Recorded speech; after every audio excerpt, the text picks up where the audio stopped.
Bagaimana Kemnaker memantau pembayaran THR tahun ini dan apa saja tindak lanjutnya? Kami akan bahas bersama juru bicara Kementerian Ketenagakerjaan Dita Indasari. Bergabung juga Mirah Sumirat, Presiden Asosiasi Serikat Pekerja Indonesia. Selamat malam Mbak Dita, selamat malam Mbak Mirah. Malam Mbak Lisi, selamat malam Mbak Dita. Selamat malam Mbak Diki. Halo Mbak Mira. Saya ke Mbak Dita dulu ya Mbak Mirah ya. Mbak Dita, tahun lalu ada 1.558 aduan, ini koreksi saya kalau datanya salah. Ada 124 aduan yang kabarnya tidak dapat ditindaklanjuti karena persoalan data yang tidak terverifikasi. Denda bagi perusahaan tahun lalu diberlakukan seperti apa Mbak dan apa bedanya dengan skema sekarang? Ya, jadi yang tidak, ini saya klasifikasi pengaduan untuk tahun 2023 yang masuk ke posko THR kami, itu ada 3 kategori. Satu, THR tidak dibayar, jadi memang perusahaan tidak bisa atau tidak mau membayar THR, atau ada THR yang dibayar tapi tidak sesuai dengan ketentuan, itu karena jumlahnya yang kurang atau waktunya yang tidak cocok, tidak sesuai dengan aturan, tidak H-7, atau ada juga yang kategori terlambat dibayar, yang ini bisa kita kenakan denda 5%. Nah, itu kategori pengaduan yang masuk ke kami. Tapi ada juga kategori konsultasi, jadi pekerja datang untuk berkonsultasi kepada kita. Nah, dari pengaduan dan konsultasi itu, ada yang memang tidak bisa kita tindak lanjuti karena data-data tidak lengkap. Jadi ketika pekerja mengadu, mereka tidak secara detail mengungkapkan nama perusahaan, atau kalau ada nama perusahaan tapi lokasinya di mana, nomor teleponnya mana, identitas pemiliknya siapa, atau direksinya siapa yang bisa kami hubungi, sehingga itu tidak bisa kita tindak lanjuti. Yang kedua yang juga tidak bisa kita tindak lanjuti, yang 124 itu adalah karena pengaduan itu yang diadukan adalah penyelenggara negara atau kementerian dan lembaga lain yang memang itu bukan ranah dari SE THR tahun 2023 dan 2024. Jadi kita tidak bisa lanjuti itu karena itu ranah yang berbeda penyelenggara negara. Dan yang terakhir juga karena yang diadukan itu adalah konsulat asing, lembaga-lembaga yang beroperasi di level asing, ya kedutaan atau institusi-institusi asing. Itu memang juga kita tidak bisa mengakses untuk menyelesaikan. Mbak Dita, sekarang kan ada denda 5% yang berlaku kalau perusahaan mencicil atau bahkan telat tidak membayar. Telat itu artinya mendekati kurang dari 7 hari begitu ya. Bagaimana kalau perusahaan keuangannya dalam kesulitan Mbak Dita? Apakah kemudian harus mengajukan perjanjian atau aturannya akan seperti apa? Iya, jadi perusahaan yang memang mengalami kesulitan keuangan, mereka bisa juga mendatangi posko THR Kemnaker ini. Jadi posko THR ini adalah posko yang didirikan bukan hanya untuk pekerja, meskipun tentu pengaduan terbesar 90% dari pekerja, tapi juga untuk pengusaha, khususnya menengah ke bawah yang memang tidak mampu. Syaratnya mereka bisa mengadukan dan menyatakan diri tidak mampu adalah yang pertama membawa bukti laporan keuangan.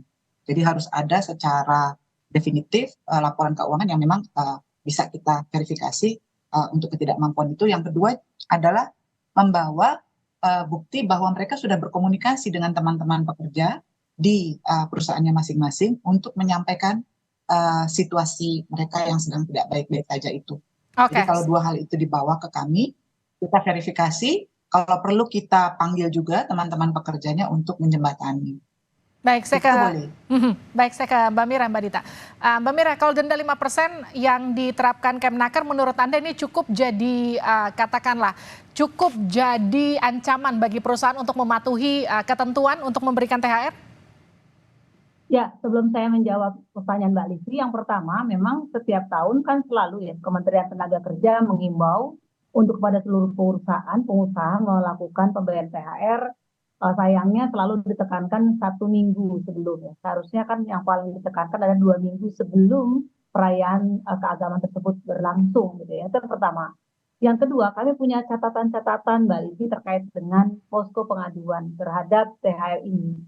Karena beberapa anggota di Asosiasi Serikat Pekerja Indonesia atau ASPI Indonesia banyak yang belum dibayarkan ya sesuai dengan peraturan yang sudah diputuskan dalam perundang-undangan dan juga surat edaran dari Kementerian Tenaga Kerja.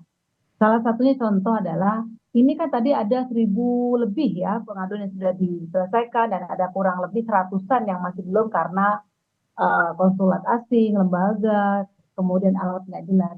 Nah ini depan mata Kementerian Tenaga Kerja dan kami sudah mengadu sampai ke Bu Menteri juga, yaitu Rumah Sakit Haji Jakarta ini Mbak Dita. Jadi ada dia hanya bayar 25%, terus sudah ngadu dan faktanya memang belum dibayar juga sampai sekarang. Kalau kita mengandalkan denda 5%, pasti akan kita hitungkan pasti, tetapi sampai detik ini tidak ada itikat baik, padahal dari Kementerian Tenaga Kerja juga sudah melalui pengawas-pengawasnya sudah mengingatkan ya datang.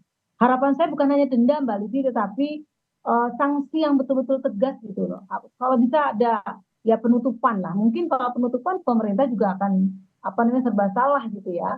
Tetapi ada efek jerah lah yang maksimal gitu ketika memang para pengusaha yang nakal-nakal ini melakukan pelanggaran terhadap pembayaran THR ini. Jadi kalau dikatakan 5%, kayaknya nggak efek jerah, karena kami sudah mengalami, berdasarkan pengalaman kami, ada perusahaan yang sangat terkenal di negeri ini, gitu ya, sektor jasa makanan, punya asing gitu ya, dia tidak membayarkan tahun 2020, 2021, baru dibayarkan tahun 2022, itu pun lewat proses pengadilan. Kita sudah ngadu ke kementerian. Tapi kan nggak ngaruh juga. Lalu kemudian rumah sakit haji, kawan-kawan Serikat Pekerja Rumah Sakit Haji Jakarta, itu saya jelas ngomong kayak gini, hanya dibayarkan 25% sejak tahun 2022 yang lalu, 2023. Saya nggak tahu nih 2024 dibayar atau enggak.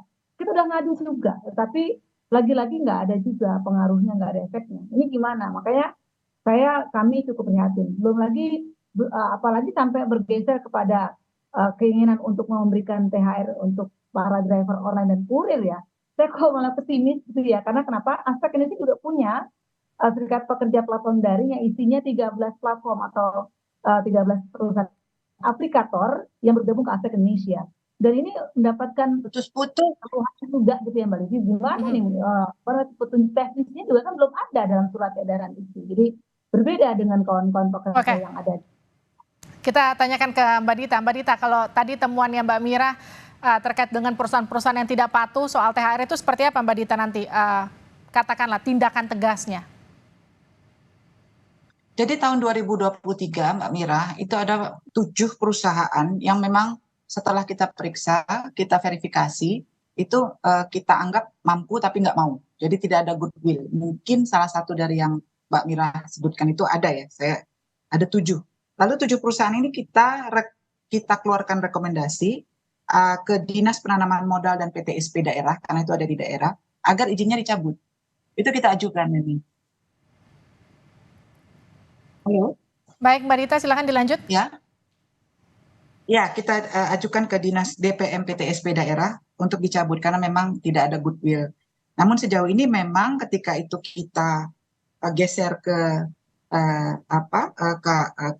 lembaga terkait, memang belum sejauh itu respon mereka. Mungkin ada pertimbangan lain dari Dinas Penanaman Modal ya. Lalu ada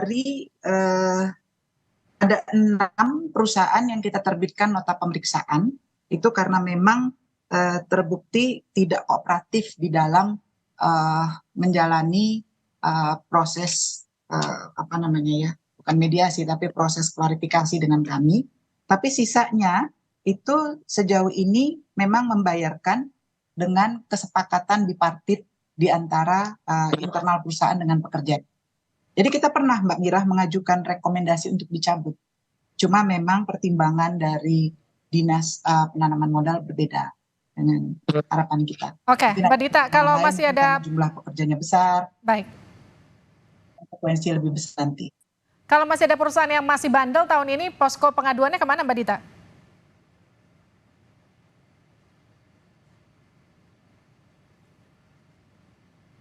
Putus-putus, saya nggak dengar. Mbak Dita, soal posko pengaduan untuk perusahaan-perusahaan yang masih bandel tahun ini kemana? Ya, posko pengaduan dengan surat edaran menteri itu, kita juga berharap gubernur dan bupati membuka posko pengaduan di dinas tenaga kerjanya masing-masing supaya pemantauan dan sharing beban itu bisa lebih luas ya.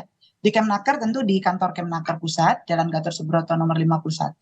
Kalau mengadu secara online atau konsultasi online itu di www.kemnaker posko THR kemnaker.go.id. Baik, Mbak Mira, ada Hari juga ini sudah ada yang konsultasi 12. sudah ada yang konsultasi, Mbak. Sudah 12. Itu terkait apa? Karena memang belum jadwalnya pembagian THR kan sekarang. Kan posko. Ya, jadi mereka ingin tahu kalau saya statusnya PKWT, lalu hak saya atas THR berapa, bagaimana, kapan. Jadi lebih ke minta informasi dan penjelasan. Baik, pertanyaan yang sama untuk ke Mbak Mira. Mbak Mira, jadi apakah kemudian Anda dan juga kawan-kawan membuka posko, mengadvokasi para pengadu, kemudian mewadahi mereka untuk ke Kemnaker atau seperti apa, Mbak Mira? Ya, yang kalau dikatakan mengadvokasi, pasti kami mengadvokasi karena memang itu bagian tugas kewajiban kami sebagai federasi yang menaungi mereka. Jadi bukan hanya anggota yang berafiliasi kepada aspek, kami juga menerima kawan-kawan yang bukan anggota aspek dan akan kami sampaikan aspirasi mereka kepada kawan-kawan di Kementerian Tenaga Kerja termasuk di Mbak Dita. Itu yang pertama. Tetapi yang paling penting nih Mbak Dita dan juga kawan-kawan Kementerian Tenaga Kerja, Mbak Livi, persoalannya adalah ini perusahaan-perusahaan oknum pengusaha-pengusaha ini dia mem-PHK di jelang mau Ramadan, menjelang hari raya itu di PHK tuh. Dan kemudian pada saat di hari raya dia open rekrutmen kembali dengan status yang berbeda dengan kontrak dan outsourcing. Ini yang juga perlu dijadikan catatan sangat penting dari pemerintah dalam hal ini. Lalu yang kedua, bukan hanya di kawan-kawan yang tadi sektor jasa yang sampaikan, tapi ada juga kawan-kawan pekerja buruh yang juga mengalami sampai detik ini belum merasakan dibayarkan THR-nya gitu ya.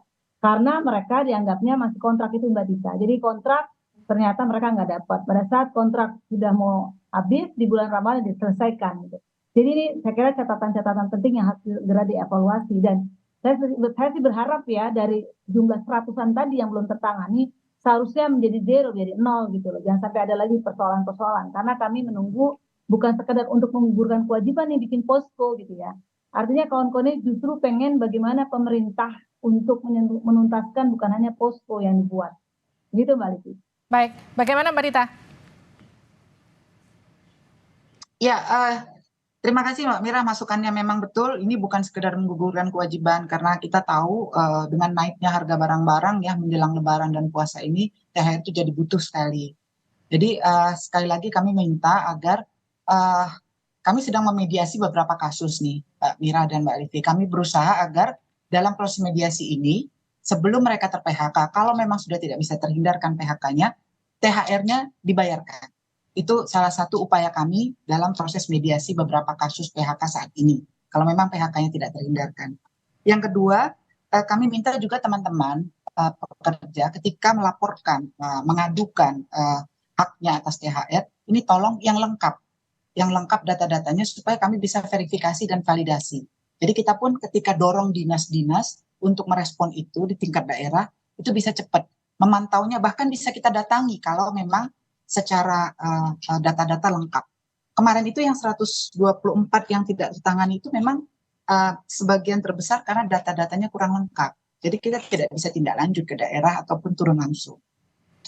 Baik, terima kasih Mbak Dita, terima kasih juga Mbak Mira. Tentu harapannya semoga angka pelanggaran pembayaran THR itu menurun dibandingkan dengan tahun lalu. Dan juga nanti setiap ada masalah juga bisa ditemukan titik terang dan juga solusinya. Terima kasih telah bergabung di Sapa Indonesia Malam, sehat-sehat selalu.